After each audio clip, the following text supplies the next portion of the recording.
AD 595 റോമിൽ നടന്നതാണ് ഈ ദിവ്യകാരുണ്യ അത്ഭുതം.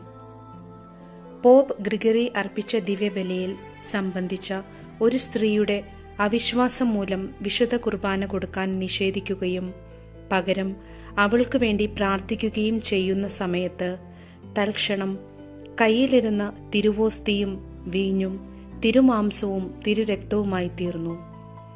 ഇത് ദർശിച്ച ആ സ്ത്രീ പശ്ചാത്തപിച്ച് നിലത്ത് മുട്ടുകുത്തി കരഞ്ഞ് വിശുദ്ധ കുർബാന സ്വീകരിച്ചു. മാംസമായി തീർന്ന ആ തിരുവോസ്തി ജർമ്മനിയിൽ ആൻഡെക്സ് ബെനഡിക്റ്റൻ ആശ്രമത്തിൽ പ്രത്യേക അരുളിക്കയിൽ ഇന്നും സൂക്ഷിച്ചിരിക്കുന്നു. പ്രാർത്ഥന.